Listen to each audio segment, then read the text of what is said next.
Nagbigay po ng bagong babala si Ginoong John Square, isa pong market analyst na maaring ito na ang simula ng malaking galaw para kay XRP.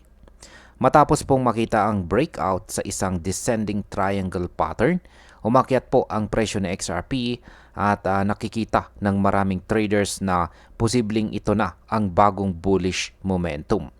Kaya alamin po natin ang technical na sitwasyon, mga dapat po nating bantayan at kung ano po ang maaring mangyari sa presyo ng XRP sa mga susunod na araw. Pero bago po tayo magpatuloy, ay pakibasa na lamang po muna ang disclaimer dito po sa ibaba ng ating screen. Yan, ano po ba ang nakita ni Ginoong John Square?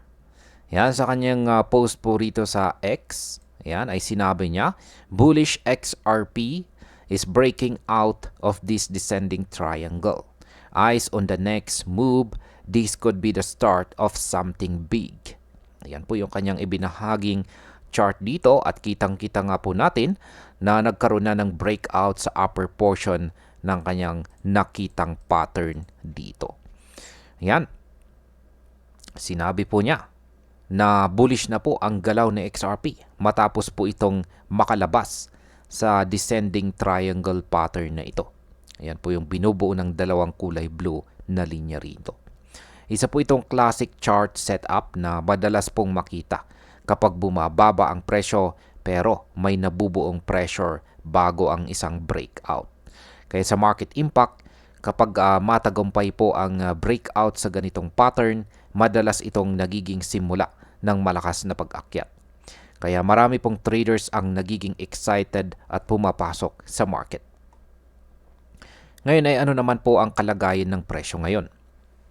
Sa nakaraang 3 araw or 3 days, si XRP po ay umakyat mula sa upper $2.90 na price range papunta sa $3.10 at ngayon ay nasa $3.17 na. Bukod dito, nakita rin po ang pagtaas ng trading volume na karaniwang sinyales ng tunay na demand kapag may breakout. Kaya sa market impact, kapag tuloy-tuloy po ang mataas na volume, mas tumitibay ang breakout at mas lumalaki ang tsansa na magtuloy-tuloy ang pagtaas ng presyo. Ngayon ay bakit po ba mahalaga ang descending triangle breakout dito?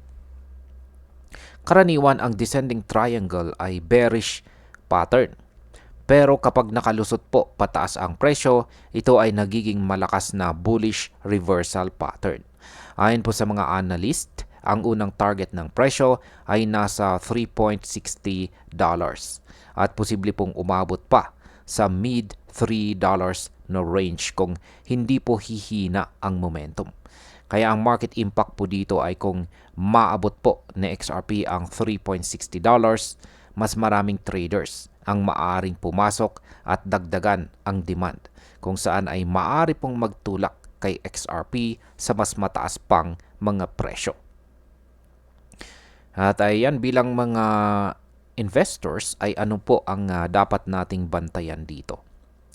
May mga chartists po na nagsasabing dapat munang makita natin ang tuloy-tuloy na closes or pagsasara sa itaas po ng price range na $3 to $3.10 bago po kumpirmahin ang breakout.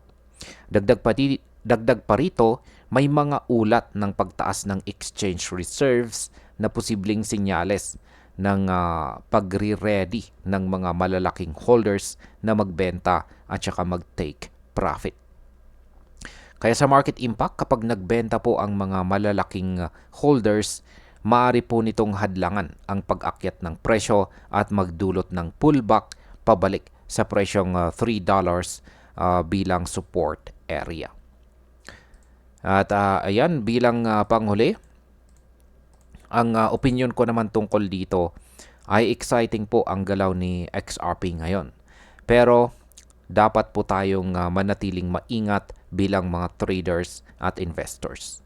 Mahalaga po ang confirmation ng price close or pagsasara sa itaas ng presyong $3.10. At kailangan po na may mataas na volume para masabi po nating tunay na breakout ito.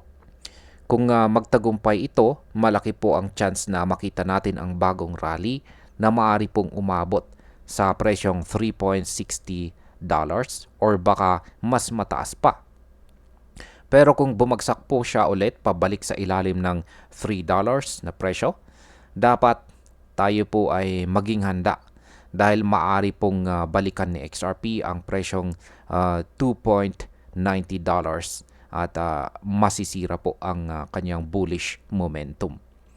Ren, hanggang dito na lamang po tayo sa video na ito mga ka-crypto.